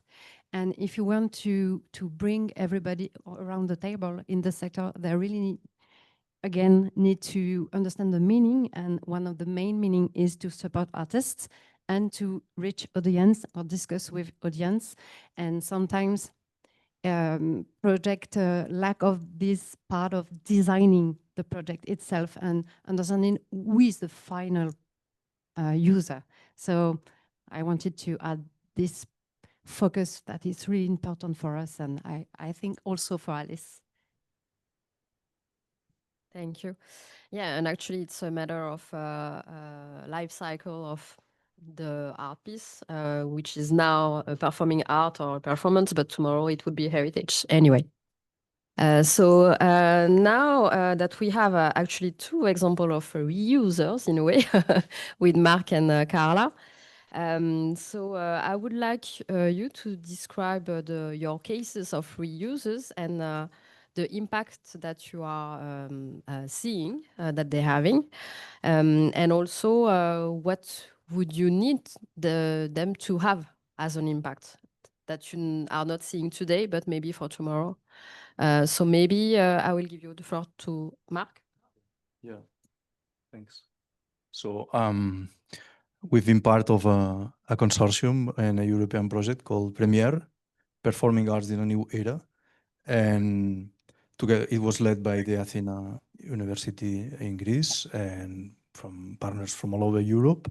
And there were like, on one side, I agree with Carla that I mean, it's important to think on what is the purpose of all this. It's not, technology by itself doesn't justify it. So we need, like, I think Premiere was addressing some use cases that were discussed on how they should be applied. And the first one was, for example, AI tools for dance creation, something that Anne also was emphasizing. At what extent, if we capture movement of the dancers by censoring them, how this can lead to new creation. Is this a fair use of AI? I think so, because it's human in the loop, how technically say, like we say, it's like hybrid intelligence, where humans are absolutely mandatory, and we are training models that are specifically intended to understand how people move and help creators also to really achieve a self-consciousness of how the movement is and performance are being performance, sorry. So we are using machine learning. We are using also explicit algorithms. So if I raise my hand like 45 degrees, this is triggering some sound. And so we are translating movement into lighting, into sound, and so it creates like new performances at the end. It enhances the capabilities of, and it creates kind of new dance in performing formats.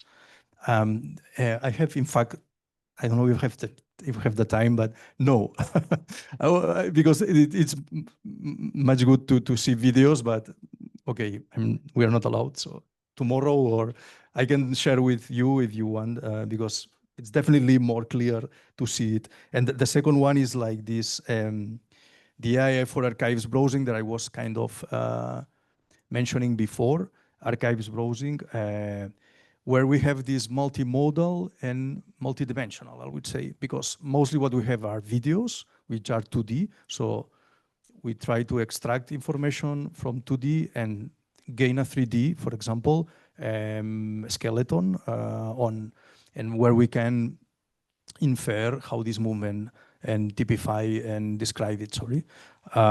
So this is also multimodal because we have the sound, we have the lights, we have the performers, we have the objects that are shown in the video, we have the audience, the music, the voices. All this is part of the performing of the performance and can be also analyzed and retrieved. So we really have finally a video of a performance that is really annotated.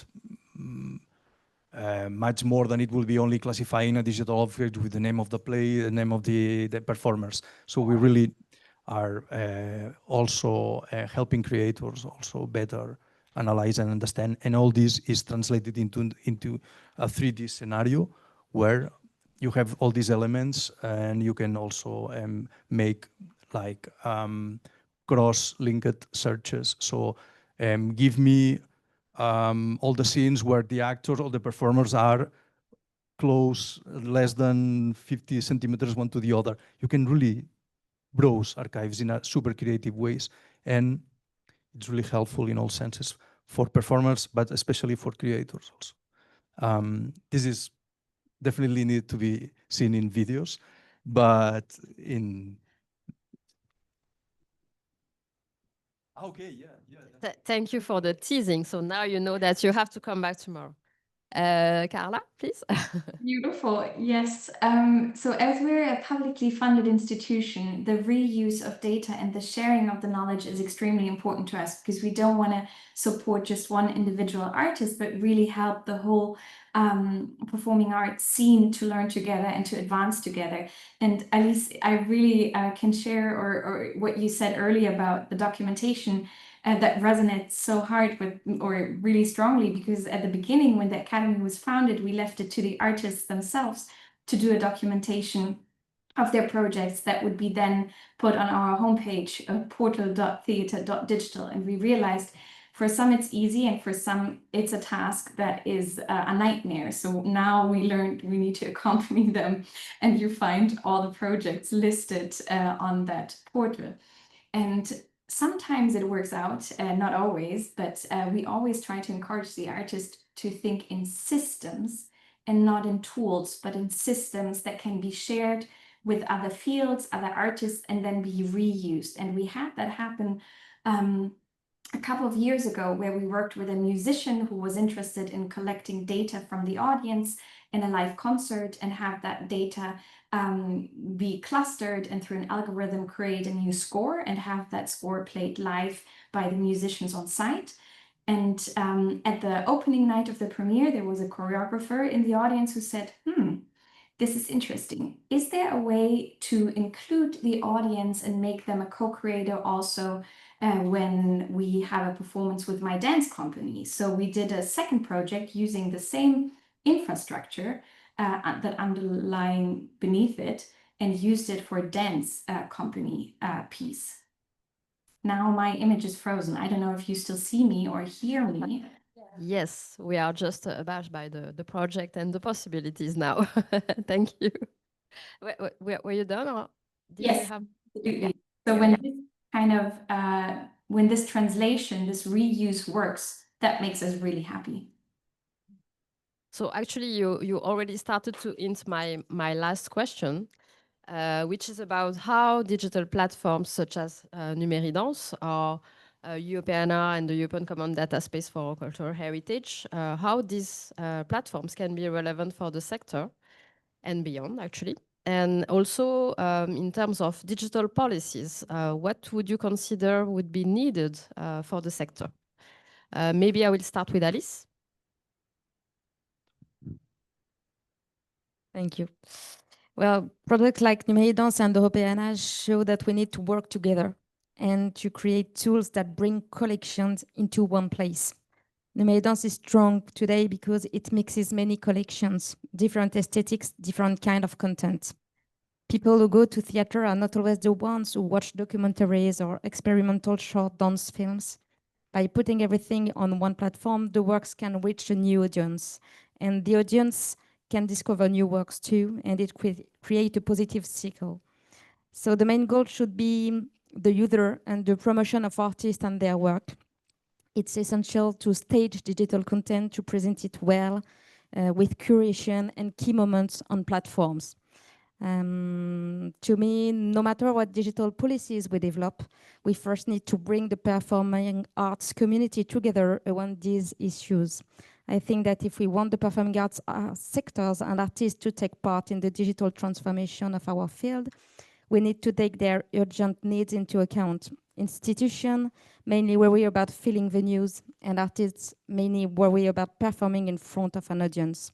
So of course, digital tools can help with that in the end, but they don't have time to set up them. So let's find solutions to do it for them and to train them without making them feel like they are wasting their time when they are working with us on that kind of problems. And concerning digital policies, for Numéridance, we need to be recognized, almost like a public utility. Today, it's only funded by performing arts institutions, but the project answers much broader needs: audiovisual heritage, research, education, international outreach. And today, we are 2-3 full-time people working on the platform, and it's not enough. So that's my point of view, of course. Okay. See, yeah. So on one hand, I think the key here also is, as we mentioned before, to be able to create models that are really trained for the specific needs of performing arts. And this should be like a collective decision also. I think we can come to the agreement that this is a huge challenge and needs all the sector all over Europe. So I want to think that this is possible without feeding like third-party large language models or creative. And this can be done in a specific way and more like at a performing arts scale. And I also think one of the policies that should be emphasized is that we go open source, because it's the best way that these models will be used.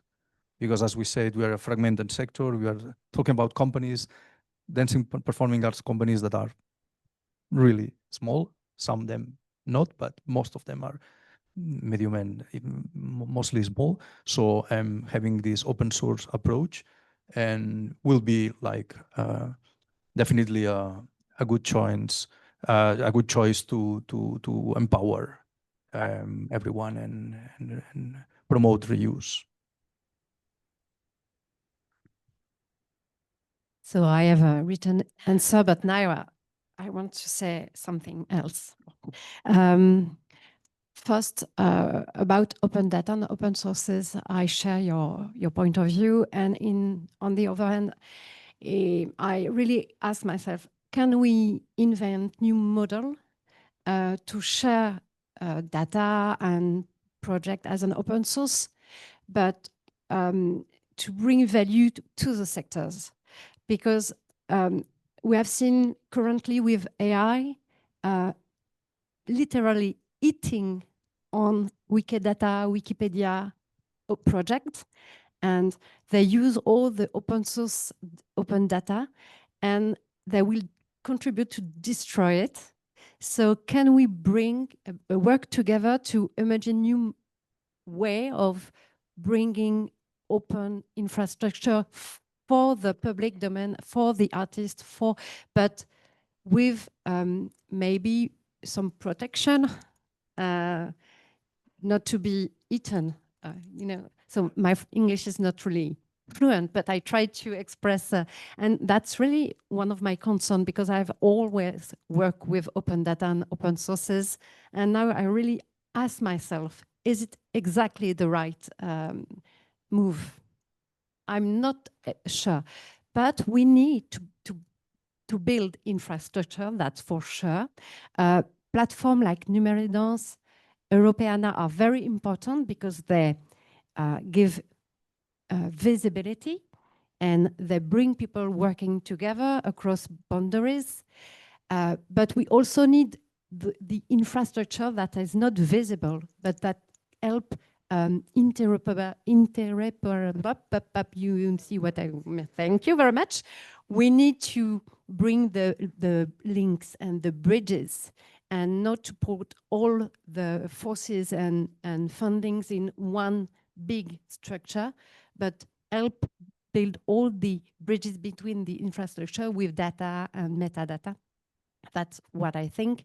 And we really need to keep in mind that the European level is really important to connect, but the local level is also is the same when you want to build platform for learning communities, as we do or others do. There are a lot of projects about learning and building capacities everywhere in Europe.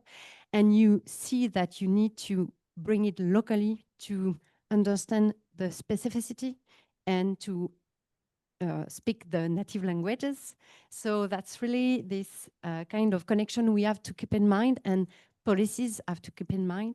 So that's this part is one of my main subjects. How do you connect the need of infrastructure, metadata, of local initiatives and big initiatives?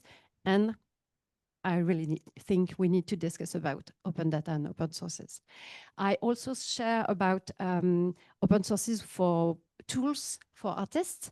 Yes, I know, Carla, you are working this way, and in France we have a lot of projects also with France 2030 in the performing arts sectors, and artists are trying to build open tools for other artists to reuse it, but they also have a problem of funding.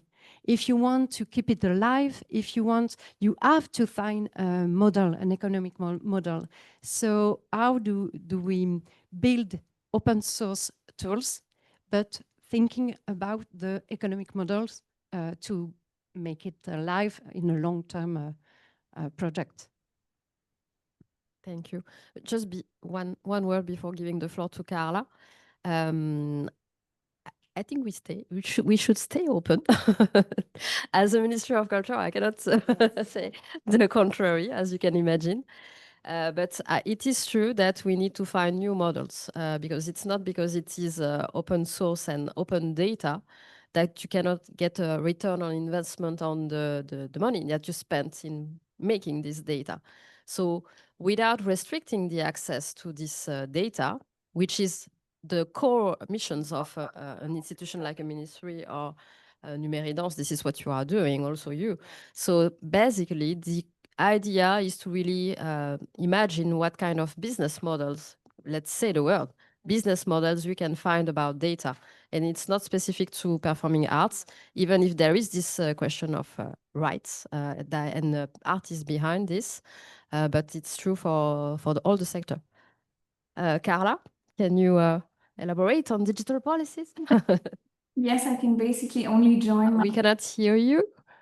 I can only. Yes, it's fine. Yeah.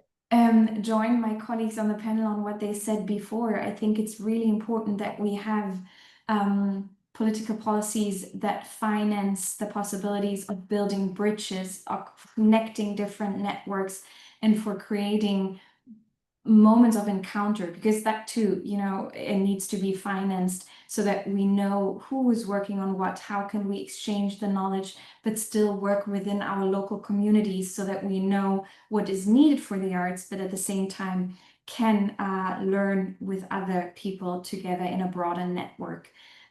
So funding for those open source projects, for encounters, for building bridges is really important. And also the skills development and training opportunities, I feel like that is really important when we talk about kind of a literacy in this whole field, which is very, very complex, whether it's the usage of AI, whether it's the question of sustainability, whether it's the question of archiving. I feel like an opportunity of learning how to dive into all those fields is important, that is offered.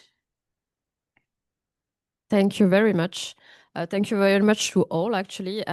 This is true that performing arts has its own specific challenges, but basically we are coming to some ground about the shared infrastructure, the need for data, the need to facilitate the digital transformation in the sector, the digital maturity and exchange on it.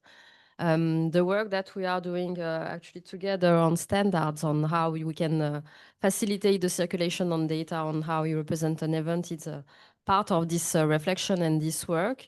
This is also a key topic. You can wonder why performing arts was in the program of this first forum, but this is a question that would be developed further within the Microculture Association, also focusing on activities by its own member and the work that we are doing also. So thank you very much to all. I think we almost managed to keep the time. So thank you very much to all.